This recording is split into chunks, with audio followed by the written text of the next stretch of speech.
प्रदेश के ज्યાં સત્સંગના નવયોગેશ્વરો સમા નિષ્કુળાનંદ સ્વામી, અક્ષરમૂર્તિ ગુણાતીતાનંદ સ્વામી, ગોવિંદાનંદ સ્વામી, શિવાનંદ સ્વામી, ભૂમાનંદ સ્વામી વગેરે અનેક ભક્ત રત્નો પ્રગટ થયા।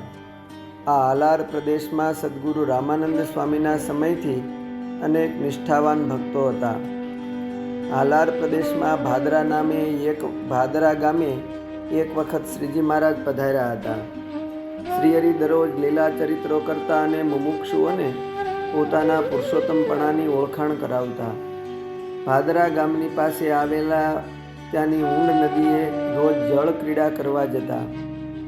ત્યાં નદીના કિનારે ઘેઘુર વડલાઓ છે। એ વડલા ઉપર ચડીને શ્રીજી મહારાજ નદીના ઊંડા ગુનામાં ધૂબકા મારતા અને હરિભક્તોને દર્શન સુખ આપતા। એ જ વડલાઓના પાસે જ વસરામ સુતારનું ખેતર આવેલું છે, જ્યાં એક સમયે વસરામ સુતારને કીડીઓનું કીડિયારું જોઈને સંકલ્પ થયો કે અમોને તો પ્રગટ પુરુષોત્તમ નારાયણ મળ્યા, પરંતુ આ કીડીઓનું કલ્યાણ ક્યારે થશે? આટલો મનમાં સંકલ્પ થતાં તો કીડીઓના જીવાત્માઓ કીડીનો દેહ છોડીને ચતુર્ભુજ દેહ ધારણ કરીને દિવ્ય દેહે આકાશ માર્ગે ચાલવા માંડી। આ મહાપ્રસાદીના સ્થાને હાલ સૌ દર્શનાર્થીઓ સારું ચરણારવિંદ પધરાવ્યા છે। એક દિવસ શ્રીજી મહારાજ ઊંડ નદીએ સૌના સંગમાં જળક્રીડા કરવા પધાર્યા।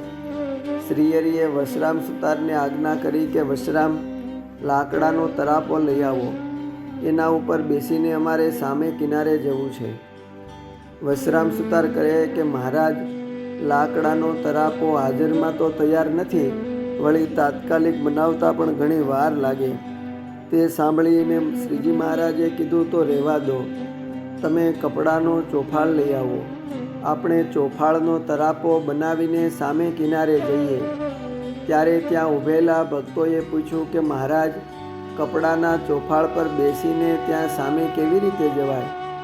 મંદ મંદ હાસ્યમાં મલકાઈને મહાપ્રભુએ કીધું, તમે લાવો તો ખરા, પછી જોઈએ ને કે ચોફાળના તરાપા ઉપર તરાય છે કે નહીં। હરિભક્તો કાપડનો ચોફાળ લઈ આવ્યા। મહારાજે કીધું, તમે 4 ભક્તો આ ચોફાળના ચારેય છેડા પકડીને કેડસમા પાણીમાં ઊભા રહો, એમ ચોફાળ ખોલીને પાણી મધ્યે પહોળો કરો। ભક્તોએ તુરત જ ચોફાળ પાણી ઉપર પાથર્યો। શ્રીજી મહારાજે બીજા ભક્તોને કીધું, હવે તમે એક પછી એક આ તરાપા ઉપર બેસવા માંડો।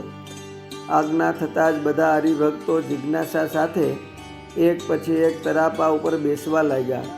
કોઈએ ખાતરી કરવી હતી તો કોઈએ અખતરો કરવો હતો, તો કોઈએ વળી પ્રભુ પર પૂર્ણ વિશ્વાસ હતો। શ્રીહરિએ અલૌકિક ચરિત્ર કરતા બન્યું એવું કે એ કાપડના ચોફાળનો તરાપો હોવા છતાં પણ લાકડાના તરાપાથી મજબૂત બની ગયો। વળી જેમ જેમ ભક્તો બેસતા ગયા તેમ ચોફાળ વિસ્તારમાં પણ બધી બાજુએથી મોટો થતો ગયો। શ્રીજી મહારાજ પોતે પણ ભક્તો સાથે બેસી ગયા। આ ચોફાળનો તરાપો હલેસા વિના જ પાણીમાં આજુબાજુએ તરવા લાગ્યો અને બધાને લઈને ઊંડ નદીના સામે કિનારે પહોંચ્યો। ત્યાં કિનારે જઈને શ્રીજી મહારાજે સૌ ભક્તો સંતો સાથે ખૂબ જ જળક્રીડા કરી। નાહીને કોરા વસ્ત્રો પહેરીને વળી પાછા બધા હરિભક્તો સાથે આ જ તરાપા ઉપર બેસીને જળવિહાર કરતા આ બાજુના કિનારે પાછા આવ્યા। આખી લીલા માન્યામાં ન આવે, પણ હરિભક્તોને થયેલો અનુભવ જ પૂર્ણ પુરુષોત્તમપણાને સ્વીકારવા માટે પૂરતો હતો। બધાને ખૂબ આશ્ચર્ય થઈ રહ્યું। એવી આ અદ્ભુતપૂર્વ લીલાની સાક્ષી પૂરતો એ મહાપ્રસાદીના ઘેઘુર વડલાના ઝાડના ઊંડ નદીના કિનારે આજે પણ દર્શન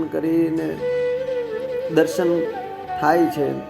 નિષ્કુળાનંદ સ્વામીએ ભક્ત ચિંતામણીના પ્રકરણ 116ની 24મી પંક્તિમાં વસરામ સુતારને ચિંતવતા લખ્યું છે કે ભલા ભક્ત છે ભાદર ગામ, સુતાર વસતો ભાઈ રામ, વસરામ માવજી રણ છોડ, નારાયણ રાજો જન જોડ। અસ્તુ। જય સ્વામિનારાયણ। શ્રી ભક્ત ચિંતામણીના મુક્તોના ચિંતનમાંથી।